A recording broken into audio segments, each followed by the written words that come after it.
Okay, Craig, for easy reference, my sixth sense is parking. Hans vlogs, but not necessarily every day. Hello, my friends. I'm Professor Hans von Puppet. My good buddy Craig Benzine, sometimes known as Wheezyweather on YouTube, has a terrific show called The Good Stuff. It's sort of a monthly playlist of videos all kind of centered around a common theme. It's sort of like This American Life, only video, not audio, YouTube, not NPR, and charming and funny rather than depressing and kind of smug. Now, hang on. I do love This American Life, but seriously, they managed to find the existential angst in just about any topic. But the good stuff is good fun. And like I said, they do segments on a theme, and the last segment of each one is made up of fan submissions. See how they do there with the audience engagement? This is some next level new media mojo, my friends. On their very first theme, Origins, they featured me, your old pal, Professor Hans von Puppet. By the way, Craig, I'm not sure I ever thanked you for doubling my subscribers with this exposure, so thank you. You're the best. Okay, anyway, this month's The Good Stuff is about your sixth sense. Sixth sense. Sixth. It's hard to say. Your sixth sense. Now, we've already learned from Vsauce and John Green, plus probably some other YouTube smarty info types, that there are a lot more than 5 senses. So you got the basics, hearing, touch, sight, taste, and smell, but there's also the sense of direction, the sense of knowing the positions of your limbs, and the sense of time. And there are also some unconfirmed extra senses, like the sense of nonsense, also known as your bullshit detector, your fashion sense, your common sense, and of course, gaydar.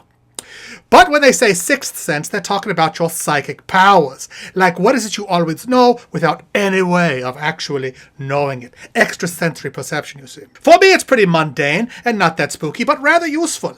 I am very good at finding parking spaces.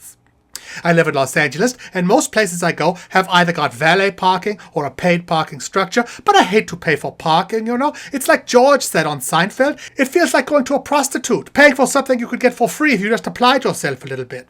So eschewing full-priced parking, if you get lucky, you can sometimes find a convenient meter, or better yet, a straight-up free parking space nearly as convenient as the valet.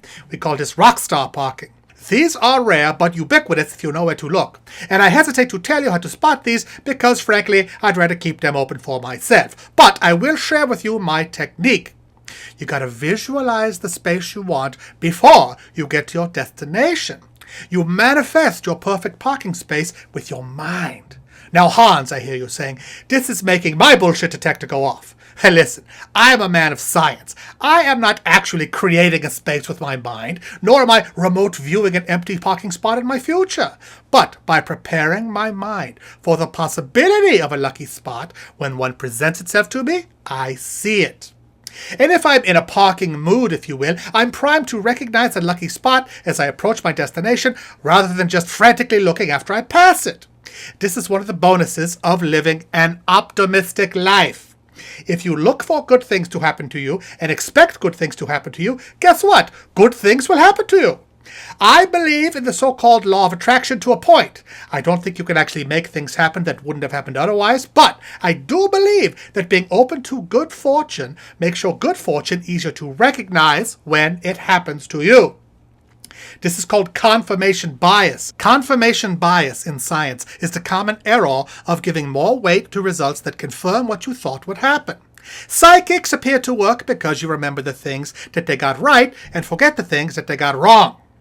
So maybe I only notice when I do have great parking luck and not when I don't.